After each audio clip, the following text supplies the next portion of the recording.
Bueno, buenas noches. Vamos a ver entonces la continuación del libro de los jueces.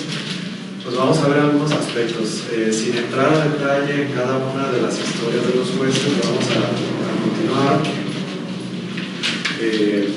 con algunos aspectos generales o comunes a todos los jueces. La semana pasada habíamos visto el ciclo de pecado, castigo, clamor y salvación, ¿verdad? Entonces, bueno, este es un esquema repetitivo desde el punto de vista literario, se repite constantemente. Eso nos quiere decir algo, ¿verdad? Algo nos quiere decir el autor con tanta repetición como de este ciclo. Por ahí les mandé en el grupo un mapa, ¿no?, donde se ven como la ubicación geográfica de los jueces. Creo que eso nos amplió un poquito el panorama para que vean que no estaban todos juntos o que no eran todos en Jerusalén, sino que eran en diferentes regiones de la tierra prometida donde se suscitaban esos jueces.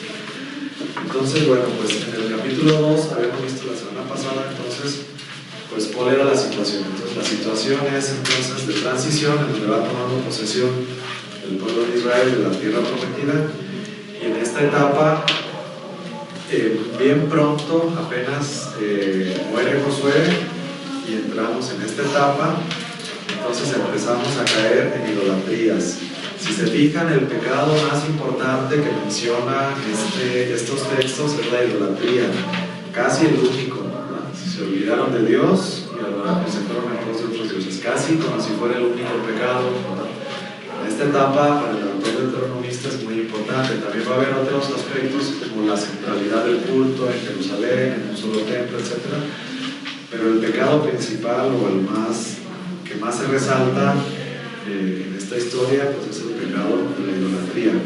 No es que no hubiera otros, pero para el autor deuteronomista es el más importante, ¿verdad? ¿Por qué? Por el contexto histórico, por lo que quiere resaltar de esa época, ¿no?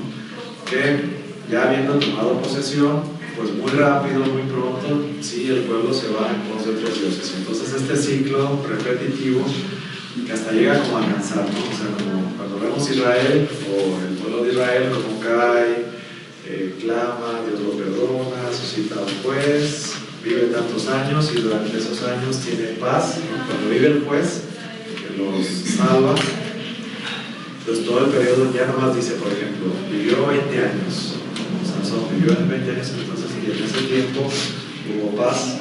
Después se muere el juez y otra vez el pueblo vuelve a lo mismo, ¿verdad? Vuelve a cometer el mismo pecado, o peores pecados todavía, peores abominaciones, y entonces pues otra vez Dios les quita la protección que tenía en atención a esos jueces, y entonces bueno, los pueblos vecinos pues empiezan a someterlos otra vez, y entonces empieza el castigo, ¿no? Otra vez empiezan a someterlos, a quitarles sus cosechas, a quitarles pues todo lo que en esa época se usaba, y entonces ahora sí empiezan a clamar otra vez, ¿no? Entonces, bueno, este ciclo repetitivo pues nos da un esquema, ¿no? ¿Por qué se repiten todos los jueces? Pues el autor algo nos quiere decir. Primero, que era repetitivo en ellos, ¿sí? Una historia repetitiva, pero pues también vimos la semana pasada que también era un reflejo también de nuestra propia historia. ¿Cuántas veces no caemos en los mismos pecados? Y también tenemos nosotros ese ciclo, ¿no? Como decían por acá, ese periodo de paz, a lo mejor nosotros, bueno, que somos católicos, y cuando caemos, nos confesamos, hacemos todo el proceso de arrepentimiento que tenemos dentro de la Iglesia Católica, ¿verdad? Examen de conciencia, confesión, bueno, antes de la confesión, ¿perdón? Perdón de los pecados. Perdón de los pecados, el arrepentimiento, propósito de enmienda, preparación del año, etc. Bueno, hacemos todo el proceso que nuestra Iglesia Católica nos ofrece. Entonces ya tenemos como un periodo de paz, ¿no? También, a lo mejor interna, espiritual o algo así. Y tenemos un periodo de paz también. Nos dura pues hasta que ya empezamos otra vez con el ciclo y empieza la mente y empezamos otra vez a caer en otros o en los mismos pecados. Y entonces otra vez clamamos a Dios y también volvemos a caer en ese ciclo, ¿no? Entonces, cuando dicen ese pueblo de duro corazón, de dura cerviz, o ese pueblo rebelde que no hace caso de Dios, y a veces nosotros también cuando leemos la Biblia también nos desesperamos, ¿verdad? Porque vemos que no responde responde que Israel es muy necio y es muy terco, pero cuando vemos Muy desobediente. el espejo, Sí, ¿verdad? También igual. vemos el espejo, pues entonces nosotros nos vemos reflejados en esa y entonces nosotros también somos desobedientes, rebeldes, etc. Entonces es un reflejo, ¿no? Como dice la escritura, es viva y eficaz y penetra hasta la médula, ¿verdad? No hay nada, así es la liturgia en estos días, los domingos, no hay nada que se le oculte a la palabra de Dios. Todos somos transparentes ante el juicio de la palabra, ¿verdad? Como la palabra nos desnuda. Entonces, pues también esa es parte de la enseñanza, ¿no? De este ciclo de pecado. Y vamos a tener entonces, pues esta repetición o esta estructura. Si se fijan, en algunos jueces, en la mayoría se repite completamente el ciclo, en algunos, o sea, vamos a abrir con paso o lo omite o lo presenta de otra manera. No sé si ahorita que hicieron el ejercicio vieron que a lo mejor alguno no estaba, ¿no? Por ejemplo, en Sansón, como que estoy buscando la parte del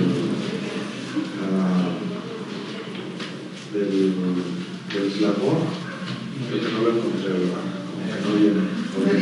Estaba difícil encontrar. Pero en general es como el ciclo, la secuencia, ¿no? O sea, se sobreentiende. De hecho, ahí nosotros hicimos la tarea con Angélica y Lupita el sábado y pusimos ahí el clamor cuando su padre clama a Dios. Sí puede ser, aunque es diferente, ¿no? Es el diferente, clamor sí, no es de todo el pueblo, sí, no es por el pecado, sino que es una oración diferente, ¿no? Por el ángel que se estaba presentando. Pero bueno, en general es la estructura que vemos. Entonces, bueno, vamos a ver en la moraleja del libro, bueno, la presentación, les volví a pasar ya la presentación actualizada. Estamos en la página 46, los que gusten en su celular, abrirla.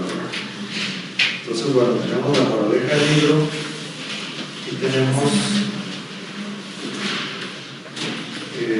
Jueces 2:11. Creo que ahí tenemos como la conclusión.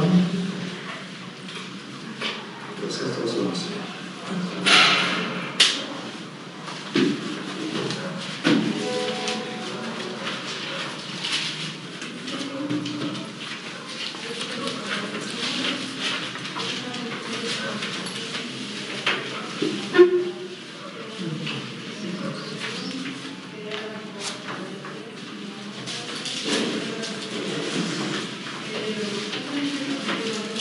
Entonces los hijos de Israel hicieron lo que les agradaba a Yahvé y sirvieron a los Baales. Abandonaron a Yahvé, el Dios de sus padres, que los había sacado de la tierra de Egipto, y siguieron a otros dioses de los pueblos de alrededor. Se postraron ante ellos y gritaron a Yahvé. Dejaron a Yahvé y sirvieron a Baal y a las Astartes. Entonces se encendió la ira de Yahvé contra Israel. Los puso en manos de salteadores que los despojaron, los dejó vendidos en manos de los enemigos de alrededor y no pudieron ya sostenerse ante sus enemigos. En todas sus campañas la mano de Yahvé intervenía contra ellos para hacerles daño, como Yahvé se lo tenía dicho y jurado. Bien, hasta aquí es la tesis del deuteronomista, ¿verdad? Una de las preguntas de su cuestionario: ¿por qué les pasó todo lo que les pasó? Porque los deportaron, y no solamente de esa época, sino ya todavía siglos después de la deportación. Pero entonces, pues aquí está como la conclusión. Fíjense, desde el capítulo 2 ya nos presenta, como nos adelanta la conclusión del libro, ¿no? En esa época entonces se fueron en pos de otros dioses, entonces Yahvé se enfureció, se enojó, se molestó y los dejó en manos de salteadores, ¿no? Gente que podía entrar, les podía robar todo lo que podía y les hacía daño, como se los había dicho y jurado, como se los había prometido incluso en el pasaje de las bendiciones y las maldiciones, ¿verdad? Que también venía en su cuestionario. ¿Tienen la bendición o tienen la maldición? Si cumplen los mandamientos van a tener la bendición, si no cumplen los mandamientos van a tener la maldición. Entonces, la bendición o la maldición están condicionadas a que el pueblo de Israel cumpla los mandamientos. Y aquí se enfoca mucho en el pecado de idolatría. Bueno, entonces, ¿qué sucede? Entonces Yahvé suscitó jueces que los salvaron de la mano de los que los saqueaban. Pero tampoco así. Perdón, no se escuchó, ¿verdad? Otra vez, en el 2:16.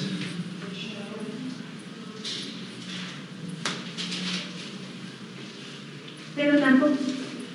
Entonces Yahvé suscitó jueces que los salvaron de la mano de los que los saqueaban. Entonces Yahvé suscitó jueces que los salvaron de la mano de los que los saqueaban. Yahvé suscitó jueces, ¿sí? Entonces los jueces que van a surgir no surgen así como de la nada, ¿no? Yahvé los suscita, los crea, los llama, ¿no? Y permite que ellos vayan creciendo y vayan cumpliendo su misión. Entonces por eso dice, suscitó jueces, como que esa es la palabra, ¿no? Suscitó. Dios permitió que surgieran este tipo de líderes y ahorita vamos a ver qué es un juez.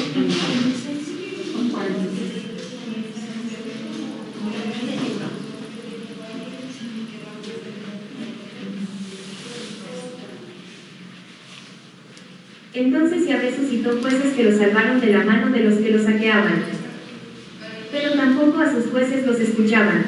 Se prostituyeron siguiendo a otros dioses y se postraron ante ellos.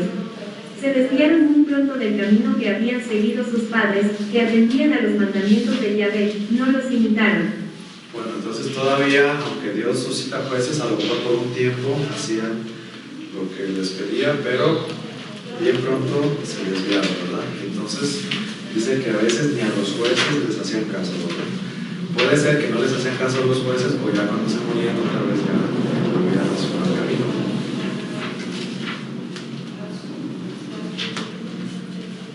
Cuando Yahvé les suscitaba jueces, Yahvé estaba con el juez y lo salvaba de la mano de sus enemigos mientras vivía el juez, porque Yahvé se conmovía de los gemidos que proferían ante los que los maltrataban y oprimían. Porque cuando el juez vivía, entonces Dios se compadecía de ellos y los protegía, ¿no? Tenía como una especie de bendición, como los patriarcas, ¿se acuerdan? Abraham, Isaac, Jacob, etc. En esa época también tenían esa protección, esa bendición, que los protegía a ellos y a toda su familia. Pues acá también dice, cuando el juez estaba vivo, Dios estaba con él, ¿no? Los protegía.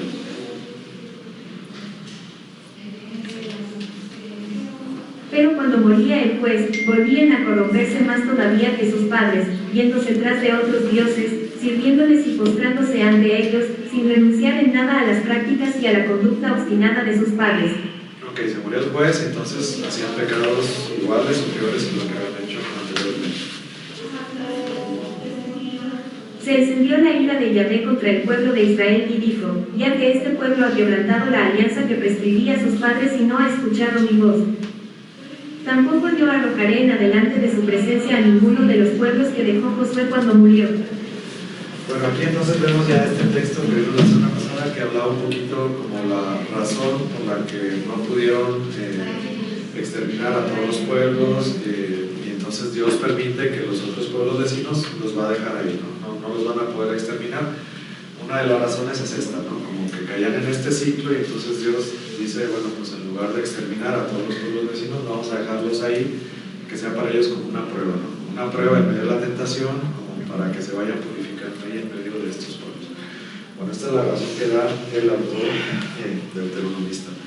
Pero si se fijan, todo lo anterior que vimos, pues es el resumen de lo que sucedió en esta etapa, ¿no? Entonces sí se van colocando, sí se van mezclando, sí van extendiéndose, reproduciéndose, ¿no? Ampliando su territorio, pero pues la tentación siempre está ahí de adorar a otros dioses y pues van a estar como en este ciclo cayendo y no cayendo, que los adoraban y que no los adoraban, que los adoraban y no los adoraban. Entonces va a ser una etapa pues un poco como de ambivalente, ¿no? Que de repente sí adoraban a Dios, pero luego de repente adoraban a los otros dioses. Entonces pues van a ir creciendo a pesar de todo, pero pues va a ser como con altibajos, ¿no?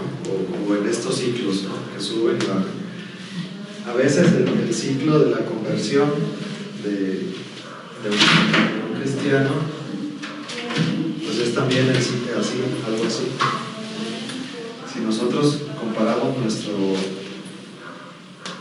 ciclo de conversión, debería de ser como algo así. La conversión sabemos que no es de un día para otro. La conversión sabemos que no es simplemente un día profesar una fe y ya simplemente ya estamos totalmente convertidos. Nosotros como católicos sabemos que nuestra fe la tenemos que traducir en obras y la tenemos que llevar a la vida diaria y a la práctica. Entonces, pues vimos cómo este ciclo sí puede ser que esté presente en nuestra vida, Pero lo ideal sería que en medio de este ciclo, a la larga, pudiéramos ir como avanzando, ¿verdad? Que de un año a otro, o en un periodo de 5 años o de 10 años, como que vamos avanzando, ¿verdad? No simplemente así horizontal, que nada más quedamos ahí atascados, sino que se vea que sí vayamos avanzando en nuestro proceso de conversión. Entonces, por eso los místicos, así como que así se imaginan el proceso de conversión, que en estos ciclos pues siempre vayamos mejorando algo más, ¿no? O que vayamos puliendo ciertas cosas, o que vayamos dejando pecados atrás que a lo mejor antes no podíamos y que después ya podemos irlos superando. Bueno, eso sería en cuanto al ciclo del pecado. Bien, tenemos también qué es un juez. En la diapositiva 48 dice que es un juez en el periodo de los jueces. Por un lado, en algunos lugares se dice que no es un juez como lo imaginamos nosotros, ¿verdad? Pero si se fijan, me gustaría que viéramos el capítulo donde habla de Débora, en el 4.4. En el 4.4 sí habla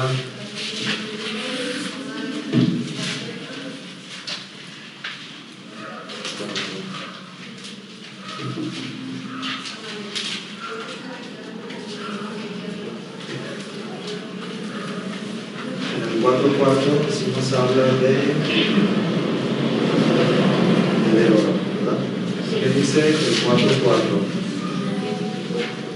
Dice, en aquel tiempo Débora, una profetisa, mujer de Lapidot, era juez de Israel.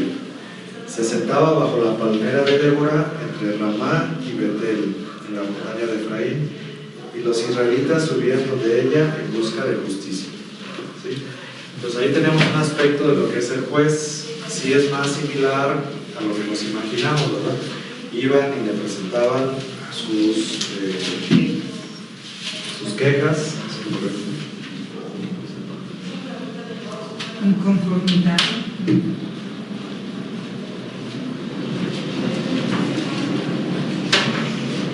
Se le presentaban sus quejas y entonces ella pues dirimía sus diferencias. Entonces sí es algo similar a un juez.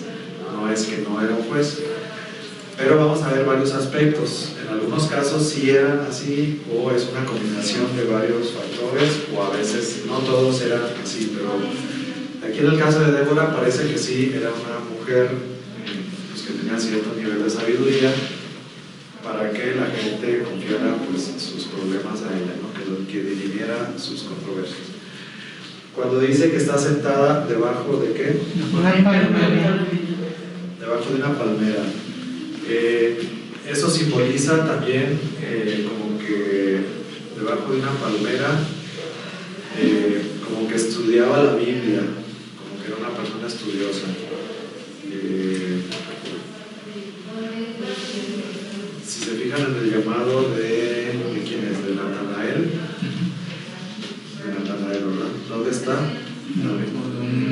Una higuera. Una higuera, ¿verdad?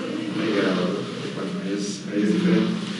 Pero, pues más o menos significa eso, ¿no? O sea, que está como a la sombra de la Biblia o de las Sagradas Escrituras, y entonces, bueno, pues se nutre de ella y entonces ya puede dar ese consejo. Bueno, entonces, tenemos el primer aspecto. Sí pueden ser jueces de ese tipo, no todos, pero algunos de los jueces sí van a ser jueces así, ¿no? Que dirimían como controversias entre particulares. Pero también vamos a ver pues, que un juez, bueno, ya vieron las historias ustedes, por ejemplo, no todos hacían eso, ¿verdad? Para algunos sí y algunos no.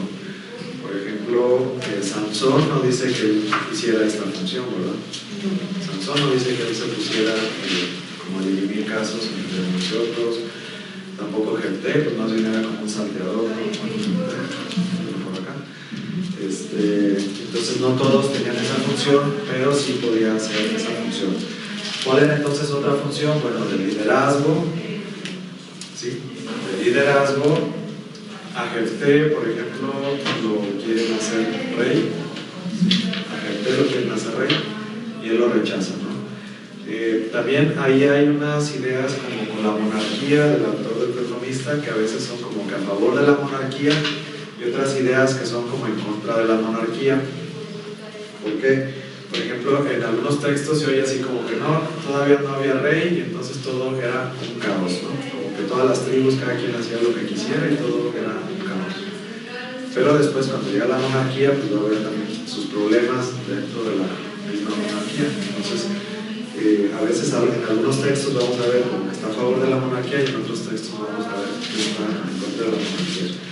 Entonces, algunos pueden ser jueces, no todos, algunos van a ser líderes o todos tienen cierta función de liderazgo y algunos de ellos hasta van a ser como libertadores, ¿no? Libertadores porque van a liderar al ejército y van a derrotar sobre todo a los pueblos vecinos para quitarse pues, del yugo, ¿no? Para quitarse del pueblo que los está robando, que les está quitando sus cosas, que los está sometiendo.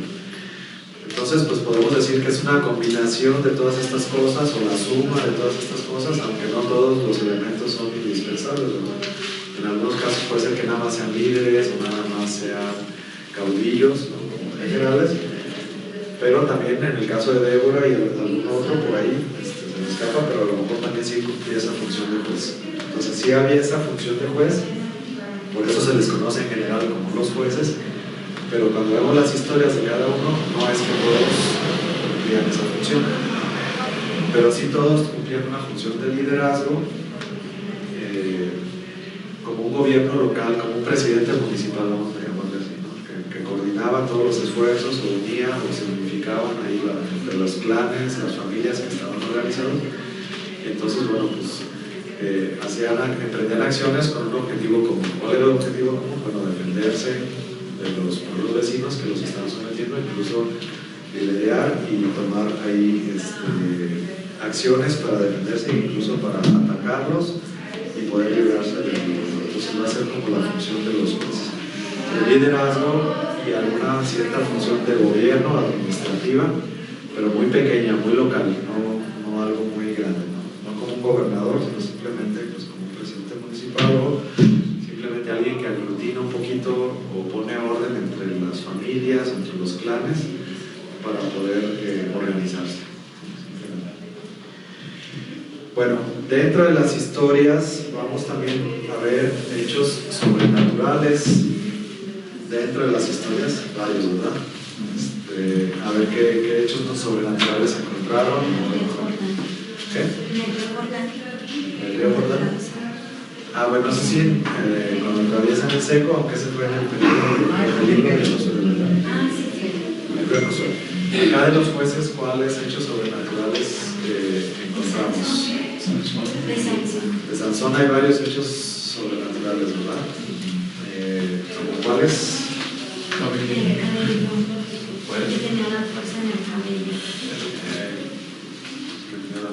Era el Nazireo.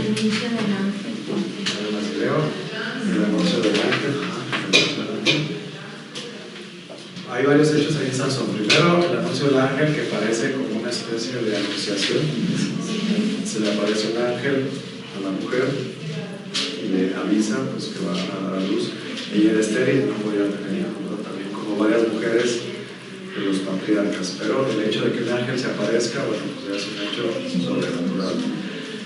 Después a Sansón lo declaran Nazir, ¿verdad? Nazir, que significa consagrado o separado. En hebreo Nazir significa consagrado o separado.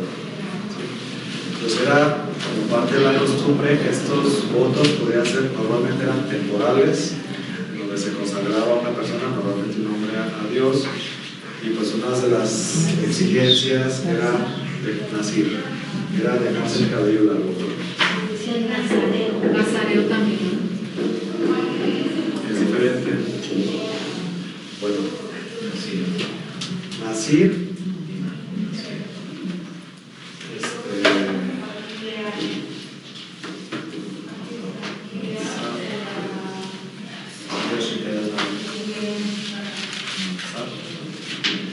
Nazar, el verbo nazar es separar o algo que está separado o que está consagrado a. Es del verbo nazar.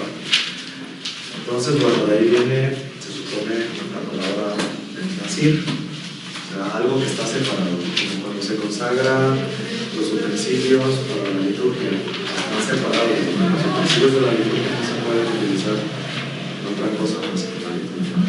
Pues es algo consagrado, algo separado. Y entonces, este Sansón pues está consagrado desde su nacimiento. No era tan común, normalmente los votos eran más temporales, y a él desde el nacimiento el ángel les dice que él va a ser un consagrado, ¿verdad?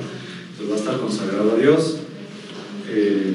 Tenían la costumbre que no le dejaban, que no le cortaban el cabello, no debía de beber bebidas fermentadas de ningún tipo, ni cerveza, ni vino, no podía beber. Creo que había otra restricción por ahí, encontré como que no podía tocar los muertos o algo así para no contaminarse. Entonces era como esa señal, ese voto de consagración. Hay duda con el caso de Jesús, si era un nazir, un nazireo, porque a Jesús le decían el nazoreo o nazareno, ¿verdad? Jesús, el nazareno, a veces en unas traducciones ya más coloquiales, no, Jesús el nazareno, los cánticos, ¿verdad? Pero en la Biblia normalmente dice el nazireo o nazoreo, ¿no? Nazoreo, haciendo referencia a su origen que venía de Nazaret, justamente es donde creció Jesús, Nazaret. Pero también hay dudas si la palabra de Nazaret también viene de esta raíz, también significa consagrado o separado, o si también hay duda, algunos autores dicen que sí podía haber sido un nazireo. Lo del cabello largo, pues es probable que sí lo tenía. Lo de que no tomara alcohol, creo que no, ¿verdad? Porque cuando hace referencia que dice, bueno, es que vino Juan el Bautista y él no tomaba, y entonces no me hace caso, y ahora vengo yo que sí tomo, y entonces pues tampoco me hace caso, ¿no? Entonces, pues, nada les da gusto, ¿no? Algo así. Entonces, al parecer, sí podía tomar, o por ejemplo la última cena, etc. Entonces, como que sí hay más indicios de que sí podía Jesús haber tomado, o que se juntaba con los que hacían comilonas y los que tomaban y todo eso. ¿En la boda? En las bodas, por ejemplo. Entonces, pues es probable que sí tomaba. Entonces, si era un consagrado de este tipo, pues hay duda, ¿no? Si era de este tipo o no. Pero de que estaba consagrado, pues estaba consagrado, ¿no? Desde su vientre ya estaba consagrado Jesús, y más nosotros que creemos que es la segunda persona de la Santísima Trinidad, bueno, pues con mayor razón. Pero bueno, ahí no hay un consenso, o más bien está como que la duda, ¿no? Si ese nazoreo o ese adjetivo que se le da a Jesús, el nazoreo, si era únicamente porque venía de Nazaret, o también como haciendo referencia que era un consagrado, bien separado para Dios. Bueno, pero por ejemplo, ¿sabían ustedes, bueno, en el texto vieron cuando decía que mató a 1000 con una quijada? Sí. ¿Suena creíble o es difícil como de creer que mate a 1000? No, sí es creíble. ¿Sí es creíble? No. 1000. Ah, no, 1000, no. Bueno, que lucha con un león y lo vence, bueno, pues a lo mejor si estaba borracho, pues todavía. Yo me muero un leoncito.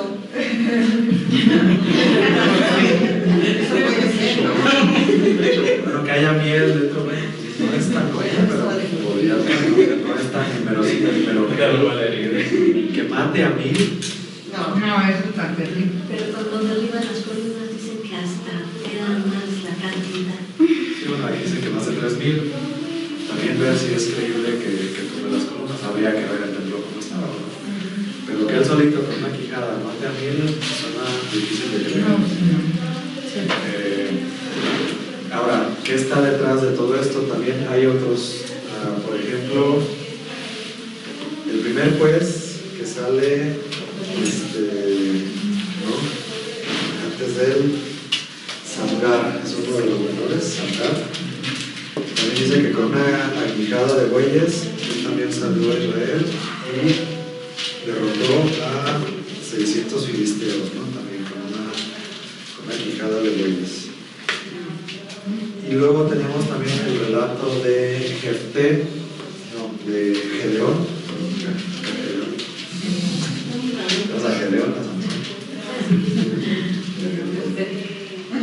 Gedeón dice, según el relato, ¿se acuerdan de los 300 hombres de Gedeón? 300. ¿Cuántos tenía originalmente? Tenía como 30,000. Tenía 30,000 hombres para salir a combatir a los madianitas. Y todavía eran menos, ¿no?, que los madianitas, todavía estaban en desventaja. ¿Cuántos serían los madianitas? No dice la Biblia, yo estoy buscando, pero más que 30,000, ¿no? A lo mejor 40,000 o Se quedan más. dice que eran más, pero no dice cuántos.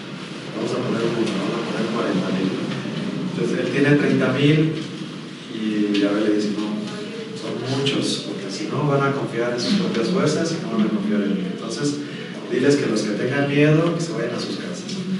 Y 20,000 se van a sus casas y se quedan 10,000. Ya 10,000 contra 40,000 ya es pues, bastante desventaja, ¿no? O sea, cada uno tiene que matar a 4, pues es bastante desventaja. Y tal, les dicen, no, todavía son muchos, que bajen a beber, y unos se iban a agachar y otros se iban a beber como un perrito con la lengua y otros se iban a agachar o algo así. Entonces hace la distinción y se queda con 300. A ver, parece creíble que 300 hombres, por muy fortachones y valientes y temerarios, yo creo que sí eran muy valientes, porque no dijeron que no, ¿verdad? Si hubieran ido, se quedaron y todavía 300 se quedaron, ¿no? Resulta, es fácil de creer que 300 contra 40,000 pudieron derrotarlos. No, ¿verdad? Es difícil de creer. Ahora, ¿qué es lo que está detrás de? Tenemos en la Biblia también dice que no hay nada imposible para Dios. Cuando Sara está cocinando y llegan los ángeles del Señor que están comiendo acá con Abraham y le dicen, dentro de un año vas a tener un hijo, ella se empieza a reír, ¿verdad? Y dice, ¿por qué te has reído? Entonces, bueno, ahí viene esa frase de no hay nada imposible para el Señor y se repite en varias partes de la Biblia. Entonces, si consideramos a Dios como Dios, sabemos que Dios es omnipotente, ¿verdad? Sí, desde el catecismo sí sabemos todo, ¿verdad? Dios puede todo, pues no hay nada imposible para Dios. Dios establece un orden natural y Él lo puede romper pues, cuando Él quiere, ¿verdad? Él puede realizar milagros, prodigios, como Él quiera, ¿no? Imagínense, si nos imaginamos el tamaño del universo, o sea, que sigue expandiéndose, galaxias y todo, ¿no? O sea, es grandísimo. Que la Tierra es así como un granito en la arena o algo así chiquitito. Entonces, imagínense el tamaño del Dios que tenemos, que creó todo ese universo. Si Él pudo crear todo ese universo, ¿ustedes creen que no puede alterar el orden natural? Pues claro, ¿no? O sea, si Él quiere intervenir, pues interviene. Entonces, en cuanto a capacidad, claro que no ponemos en duda la capacidad de Dios. Aquí más bien es la fe, en donde entramos nosotros, bueno, lo que decíamos, si Dios se revela en la historia, interviene directamente en la historia, y si lo reconoce el pueblo, o si nosotros también lo reconocemos dentro de nuestra propia historia. Creo que a lo mejor todos podemos contar algún hecho, cuando menos uno, de algo que nos ha sucedido, que haya intervenido Dios y que nosotros lo hemos visto y a lo mejor la demás gente no lo vio, ¿no? A lo mejor alguien que padecía de una enfermedad y se sanó, a lo mejor un accidente, a lo mejor una situación difícil. Yo creo que todos, y tenemos esa convicción, ¿no? Y a lo mejor nuestros propios ojos a lo mejor dirían, no, pues es que se curó porque nada más así. Oye, pero ya los médicos lo habían desahuciado y no hay una explicación médica. Entonces, bueno, ya uno dice, bueno, algo sobrenatural sucedió aquí. Entonces, bueno, nosotros también somos testigos y nosotros también palpamos y tenemos esa sensibilidad de reconocer que Dios interviene en el orden natural en nuestra historia, con las personas que están cerca de nosotros, con nosotros mismos. Y entonces, pues también ahí realiza este tipo de milagros, ¿no? O de actos sobrenaturales. Entonces, que lo pudo haber hecho, pues sí, perfectamente lo pudo haber hecho. Que los pudo haber confundido, aunque eran 300, pero los confunde, se matan unos a otros, perfectamente lo pudo haber hecho. Que si realmente sucedió así, tal cual, pues ahí podríamos a lo mejor decir, bueno, de que puede. Que si sucedió así, a lo mejor sí. O sea, siempre, nunca hay que descartar, ¿verdad? Nunca hay que descartar porque a lo mejor sí sucedió así, tal como está escrito.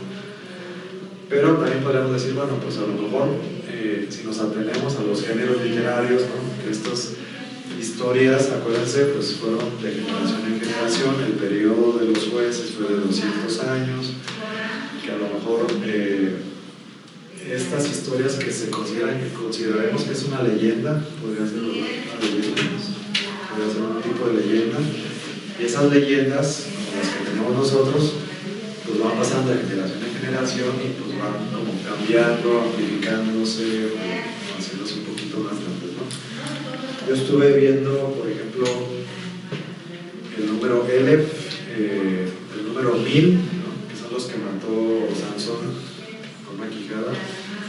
En el diccionario hebreo también dice que significa Elef, también significa clan. Después de haber destruido un clan, simplemente, ¿no? Entonces destruyó un clan sin decir el número de personas, ¿no? Entonces, bueno, seguramente sí era muy fuerte Sansón, tenía una fuerza sobrenatural, aunque nos parece difícil de creer que contra 1000, ¿no? Contra 1000, pues a lo mejor hasta, aunque fueran niños, pues es difícil, es mucha la fuerza de 1000 personas, a lo mejor podía ganarle a 10, 20, pero ya se les echan montones, pues es como que difícil, nada más que le caigan encima, pues ya lo aplastan. Pero bueno, entonces estos hechos sobrenaturales, pues hay que tomarlos, no sé, hay que ver las dos posibilidades, porque tampoco hay que cerrarnos en decirlo así. A mí me gusta como que dejar abiertas las dos posibilidades. Puede ser que sí sucediera así, sí, puede ser que sí sucediera así. Pero también puede ser que a lo mejor el género literario y por la manera como fue escrita, a lo mejor estas leyendas se fue amplificando, a lo mejor al principio habían sido 10 y luego ya en la siguiente generación decían que habían sido 100 y luego ya después dijeron que habían sido 100. Puede ser, no sabemos, no es a ciencia cierta. Pero a un 10 o a un 100 pues son muchos, ¿no?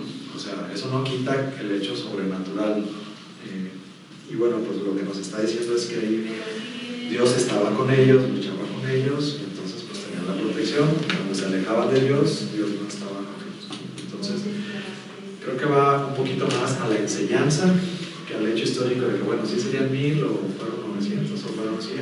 Creo que eso pasa a segundo término, ¿no? Creo que la enseñanza está más clara de cuando uno cumple la voluntad de Dios, cuando uno cumple los mandamientos, pues entonces uno se siente tranquilo, se siente fuerte, se siente confiado en Dios y siente también que Dios está peleando las batallas, ¿no? Así como decíamos de Josué, que si nosotros invitábamos a Dios para que peleara las batallas con nosotros, o si las tratábamos nosotros a veces de resolver.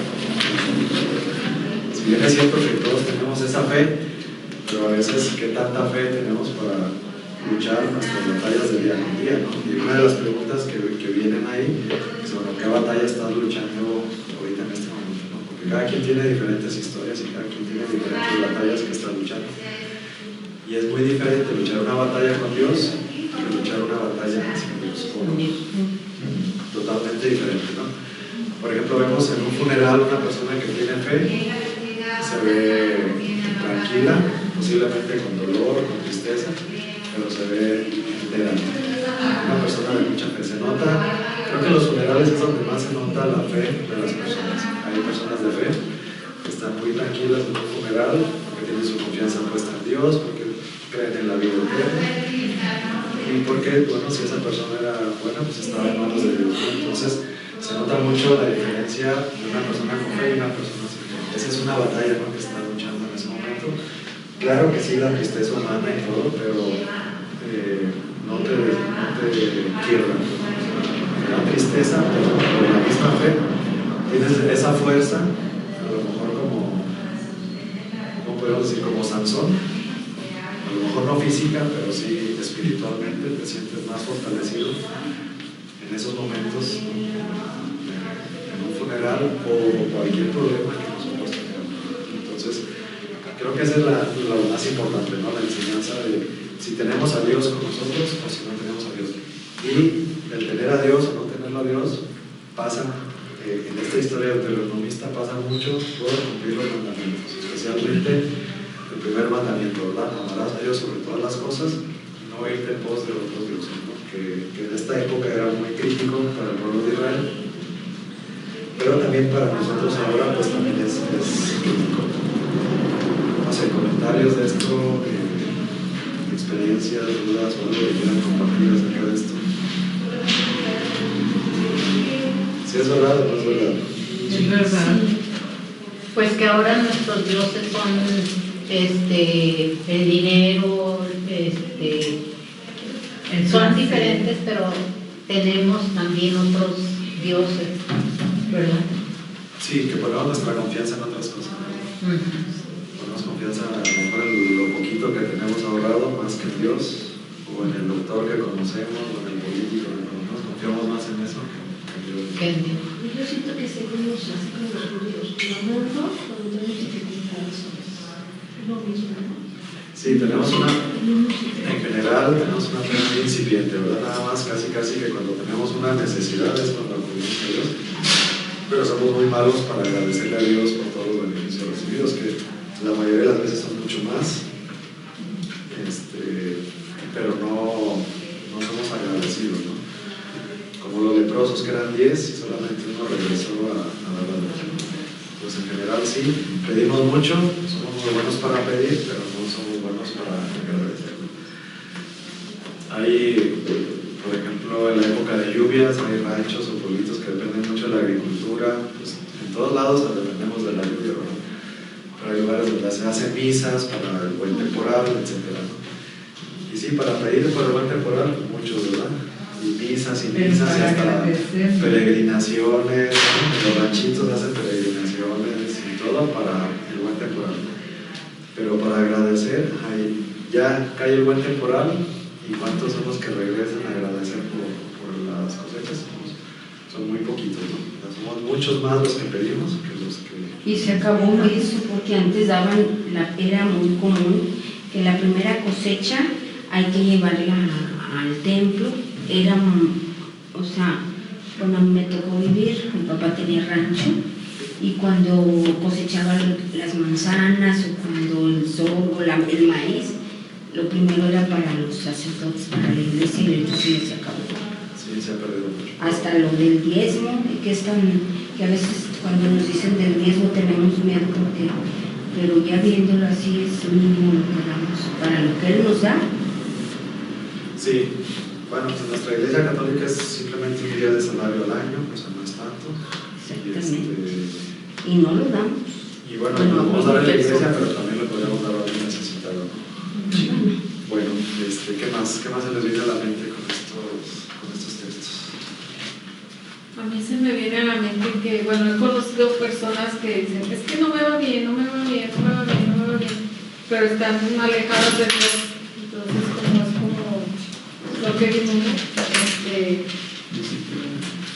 sí, como el ciclo pero pues no hace nada por acercarse a Dios y se quejan de que tienen unas rachas bien malas.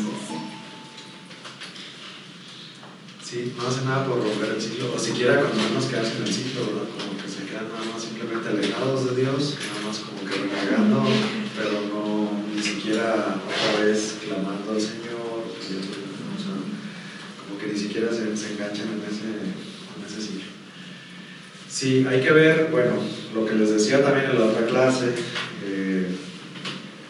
sí, el estar con Dios, bueno, pues obviamente te brinda muchos beneficios, muchas bendiciones y mucha protección, pero no es en automático, ¿verdad? No es simplemente que porque estás con Dios ya todos tus negocios van a prosperar, no necesariamente, ¿verdad?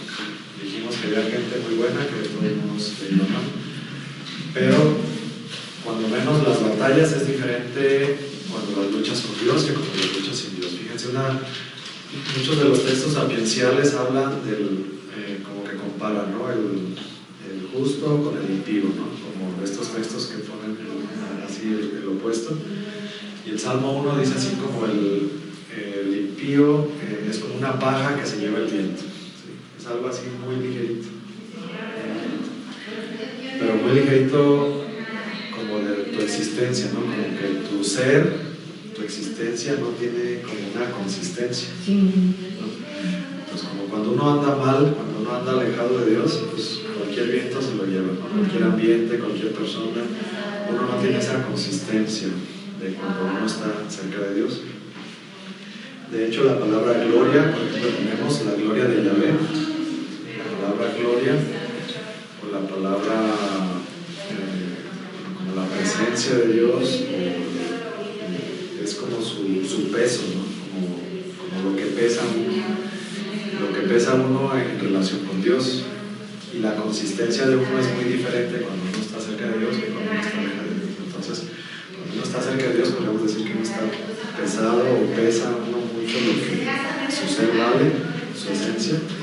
Y cuando uno está alejado de Dios es como algo que se lleva el viento, ¿no? Como algo pues, que no tiene ni consistencia. Pero también hay que abrazar la cruz que nos manda Dios, ¿no?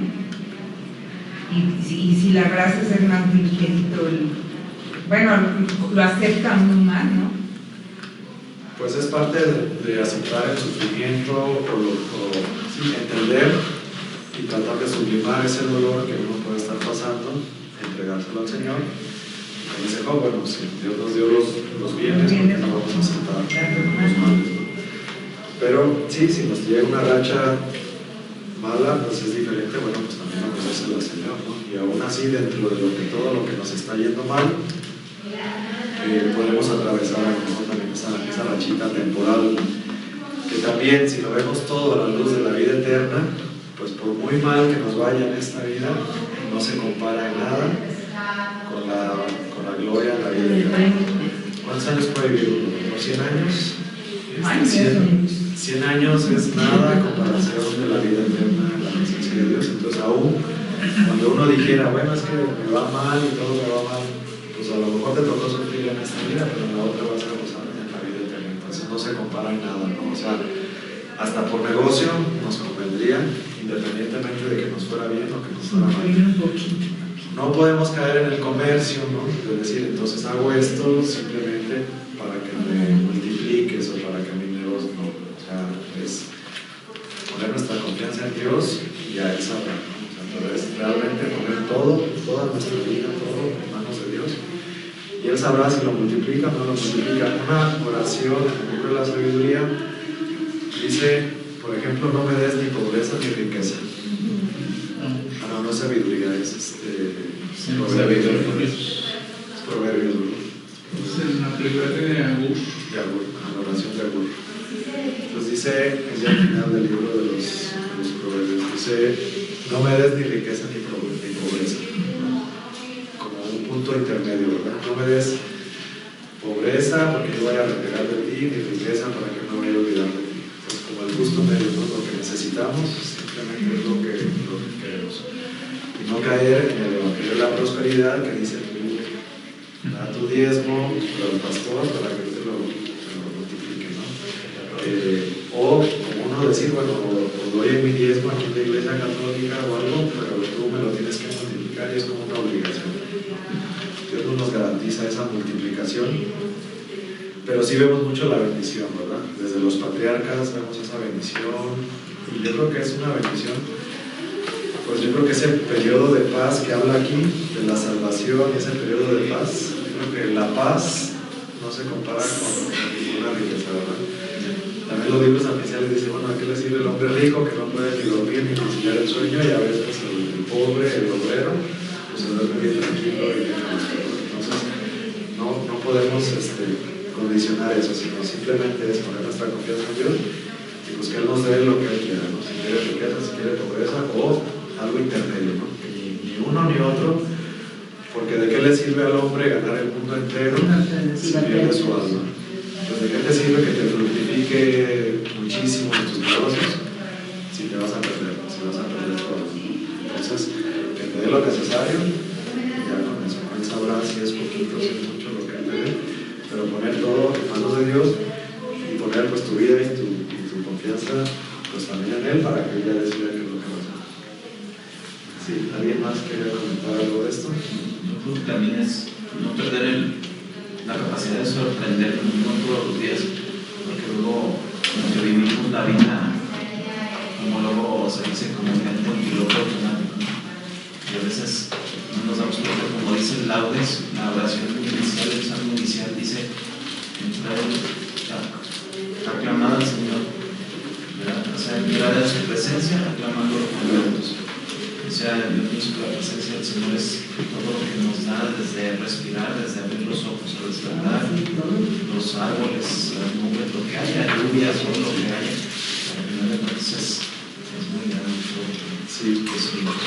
Por último viene una fábula de unos árboles, está bien interesante ese texto, de Abimelech, el hijo de Gedeón. Bueno, él parece que no era un buen juez y él quería ser como rey, ¿no? Y entonces viene esta fábula de los árboles, en donde, bueno, si lo alcanzamos a ver,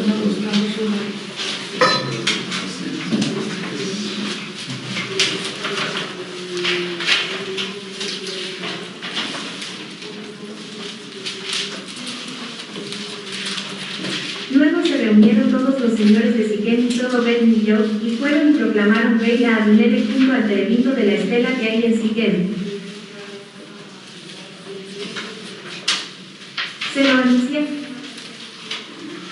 Se lo anunciaron a Jotam, quien se colocó en la cumbre del monte Garizim, alzó la voz y clamó: escuchadme, señores de Siquem, y que Dios os escuche. Los árboles se pusieron en camino para ungir a uno como su rey. Dijeron al olivo: sé tú nuestro rey. Les respondió el olivo: voy a renunciar a mi aceite con el que gracias a mí son honrados los dioses y los hombres, para ir a vagar por encima de los árboles. Los árboles dijeron a la higuera: ven tú, reina sobre nosotros. Les respondió la higuera: voy a renunciar a mi dulzura y a mi sabroso fruto, para ir a vagar por encima de los árboles. Los árboles dijeron a la vid: ven tú, reina sobre nosotros.